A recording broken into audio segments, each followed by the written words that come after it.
Okay.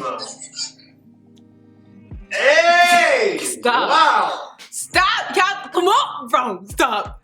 Hi, guys. It's Demaya. What's good with y'all? What's good? This is the image I should have gave you the other video. Yeah. In the intro. All right, y'all. So today we have a requested video from one of our supporters. Shout out to Janesha. She requested that we make a video explaining or giving our input on what Christians should and should not do in relationships. The most important ones in our relationship, which is not having sex before marriage. This is something I was taught and I kind of upheld for myself from a little girl. So that's kind of why I never really had any relationships with guys, because it always seemed like that's the only thing they wanted from me, and I was just not with it. So I was very happy to meet Calvin, who is on the same page as me. There's times where temptation can come, especially since we don't see each other often, and I don't think we really even get tempted to have sex though, but yeah, I think the Holy Spirit keeps us in check, and we always remember that it's important to God, so it's important to us. So I don't think that's something we really struggle with. Other people do, Mm-hmm. and I understand it's like urges for one person can be extremely just a lot. Yeah. And then well, like you said, some people don't really struggle with that. Thought like I need to do it. So I think that just shows that we ought to show grace to people, because nobody's the same. You should show grace, because I think people forget that no sin is above anything. Like no one sin is just like so that bad to God, because they're all the same to God. It just seems like we put sins on a level of hierarchy, and it's just not like that. So I don't think we should be shaming anyone, any Christian who is celibate or is abstinent, for falling once before, because all sins are the same. As long as you repent, God's gonna honor that. I think this no sex thing goes with all types of sex: oral sex, touching parts, all that. I think that kind of self-explanatory though. Yeah, I don't think there's anything in the Bible that says you can't do this, but it's probably, well, not probably, it's just unwise to stay in the same home or to be living with each other if you guys aren't married. It just allows or opens the door for more temptation, or just a stronger temptation. If you're with that person every day, you guys aren't married, it can be a lot at times. It's possible. Mm-hmm. I think it's possible, yeah. But if you just don't want to, if you don't want to be worried about that temptation and then run the risk of being numb to just giving into temptation so many times, staying just separate from each other until y'all are married might be, or should be, the best route. It is. Nicely said, Calvin. All right, so another thing that you should not do, we're going to be moving away from the physical aspect, but another thing we believe we should not do is hold accounts of wrongdoings. Basically holding grudges of anything your partner did wrong in the past, because how are we supposed to be practicing forgiveness if all we're doing is worrying about things that made you upset and things that you guys should be moving past? So I don't think that's healthy, and I don't think that, well, God tells you not to do that as well. One thing me and Demaya do or practice now that we think should that other Christian relationships should not do as well is go to sleep angry, go to sleep upset. We do our best to talk just whatever it is out before we close our eyes. And I mean, I could be like just squinting, and it could be 4 a.m. until, you know what I'm saying, whatever was going on is hashed out. I just think at it helps, because if you go to sleep, it sometimes can allow things to fester.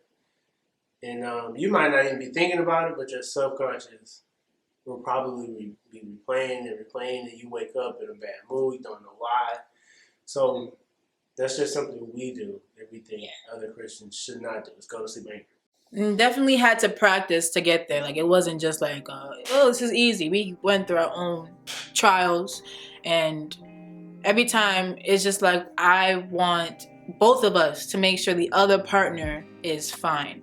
Just because we're fine doesn't mean the other person is fine. So we need to both make sure that we're both okay before we go to sleep. And then the other person is like, I'm not done with the situation, while you are. And it's just like, well, you see, and it just doesn't, it's gonna lead to more problems. So for sure, Calvin, good job.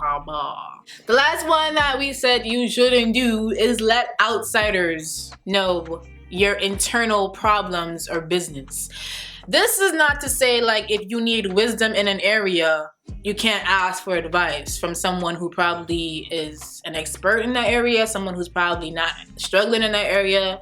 If you're a married couple and you want advice from another married couple, that's fine. But you don't need to be telling social media what you and your partner just fought about last night. And you don't need to be telling them that you have issues. I don't think that's gonna help anything. So I feel like you should always keep everything between you and your partner first. You need to communicate with your partner first and foremost before you bring your issues outside of that relationship. And having friends that, you know, can support you is nice. But yeah, I think telling anybody just any information won't help you at all.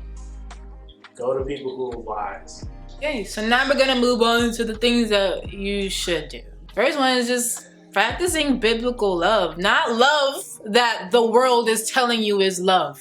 That's not what love is, okay?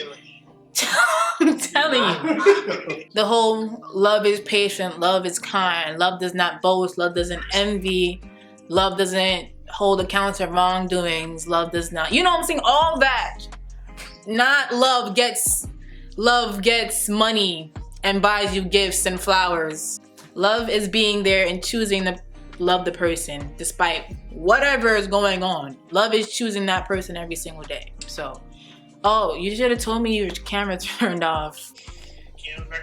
Yeah, so love is choosing that person every single day despite what's going on and never giving up on your commitment. Just choosing to literally wish for the well-being of that person, whoever that may be. It is not just a feeling like a fluffy and no, love gets ugly sometimes. I'm not gonna lie. Love isn't always lovely, because God says we have to love even if we don't feel like it. Like, love is literally disciplining yourself to treat that person how they're supposed to be treated. Oh, I just made a video about this earlier. What the heck? You said the same words I said in my video. That's so weird. Okay, sorry, go ahead. Well, this spills over into biblical love. Just being patient and showing grace. Patience goes farther than we know. No, seriously. You think about God, though, like I don't really know anybody else who can just take all that he takes and be forgiving and still have his arms open, still has his hands out. Like just his patience is unfathomable, just unfathomable.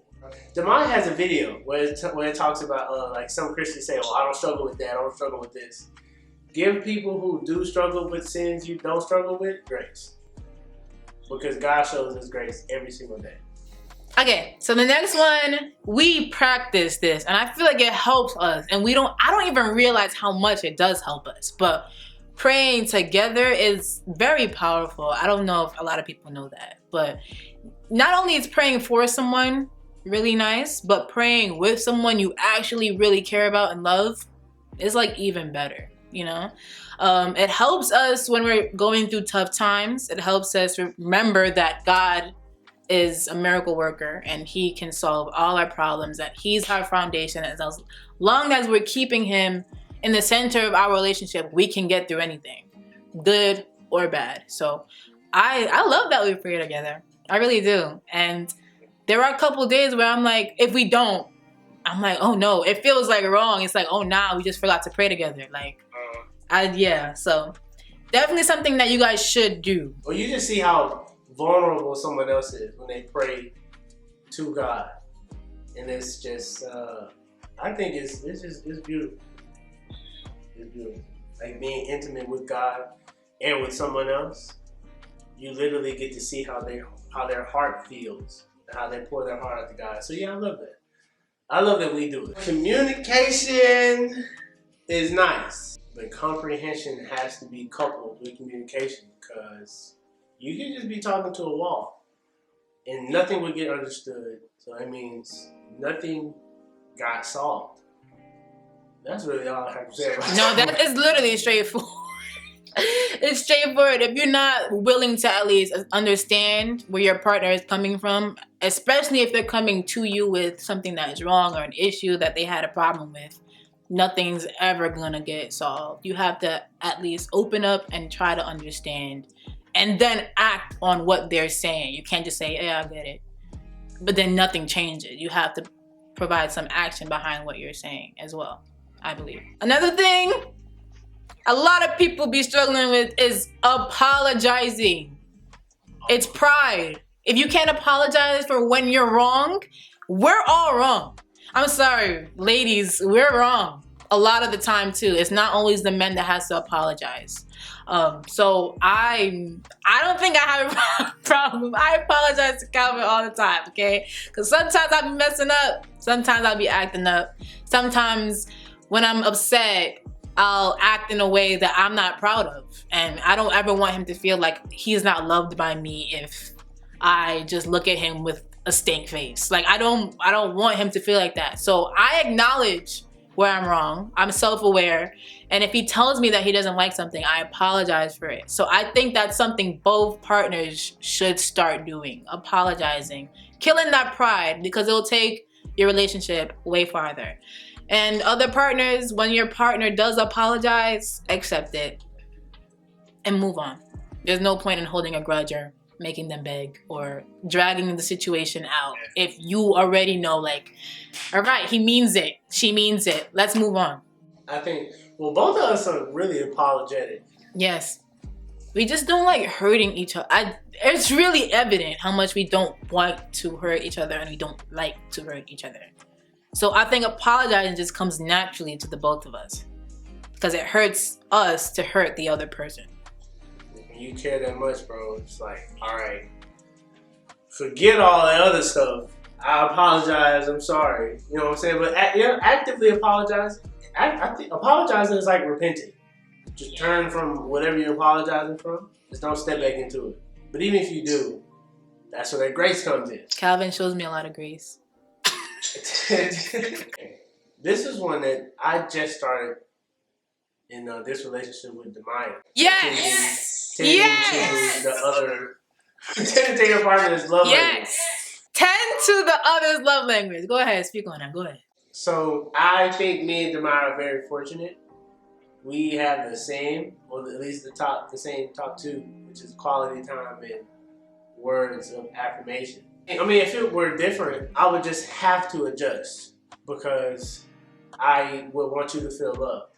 But I feel like when you love someone, all that kind of just melts together, and you're like, all right, I want to do that for you. Don't really matter if it goes against what I like or I don't like. I just want to do it for you because it makes you happy. Yes, I'm very heavy on that. I feel like I definitely introduced that to Calvin early on, before we were even together. But yeah, when I found out that our love languages were the same, I was like, thank God, because I don't like to be thought of as annoying, and he never has to think that he's annoying because I just want to talk to him and be around him all the time, and vice versa. So the next one, holding each other accountable. I think that's very important. We are not perfect. We're both gonna sin. You're both gonna sin. Say, like, if I'm doing something that I don't think is wrong, but it's not like I don't know it's wrong. Is it like you're numb to? Maybe. Numb to, like, what, conviction? Yes, thank you. Thank you. I forgot that word existed. If you're not feeling convicted by what you're doing, that's where your partner comes in. I'm sorry, I forgot conviction. Yes. So if you're lacking conviction in an area where you know, something shouldn't be going on, or like, okay, wait, let's say this is a more realistic example. If I'm wearing something Calvin doesn't feel is appropriate, and I'm just like, yeah, like I don't think this looks wrong. Is now Calvin, you would be my husband, boyfriend, whatever. If you're uncomfortable or you think I shouldn't be wearing such and such, you would be like, Demaya, you know, I don't think you should be wearing that. It doesn't really represent. I don't know if I'm a fan. That's what I was saying. I don't know if I'm a fan. Exactly, because stop stealing my lingo. My God. Well, we're together. It's yours, it's mine. The next one is just being supportive and being inclusive. And just be in your partner's corner. Because sometimes they might not open up about who's supporting them, if they have people supporting them. But if you show that you support them wholeheartedly and you're willing to be a part of like their vision or whatnot, you don't really know unless they tell you how much that affects them. That's big, yeah. Honestly, guys, I don't know if I don't think you guys know much about this, but yeah. Obviously, I've been doing this YouTube thing for a while, on and off. But it wasn't until like Calvin came into the picture and was like, I do it with you. I have no problem doing it with you. I'd love to do it with you. You should make a video about this. We should make a video about this. It wasn't until then where I started feeling like, dang, I could do this. We can do this. It can happen. Before all this, I was just not with it because I've received negative feedback. I received people saying, oh, you should stop, da-da-da-da. So coming from him, my boyfriend, him telling me, you can do it. I support you. I believe in you. It meant the absolute world to have him as a support system. He knows that. I tell him that all the time. So yeah. Being like a supportive crutch for your partner's dreams goes a long way. So the next one is correction. I think this kind of ties into the holding each other accountable thing. Yeah, like if you don't want your partner out here not representing Christ in the manner we should, definitely pull them to the side. Another thing, don't do it in public. Do it where it's just you two. Do it where behind closed doors. Do not embarrass your partner. It says that in the Bible too, when correcting your brother, come to him privately and don't do it in front of people. So yeah, correction. And the other partner should be willing to hear that and not get defensive and not feel like they're just right. I'm paraphrasing here, but it says a fool it doesn't care to hear other people's opinions. It only cares just to get what he has to say out. The last one is simply be a friend, bro. If I had to say, for anybody, Christians and people who aren't believers, be with someone who can be your friend. That means like them. Mm-hmm. Like them. We are called to love people and love each other, but like them. Mm-hmm. Like who they are. Like what they do. I think that just makes for a solid foundation. Yeah.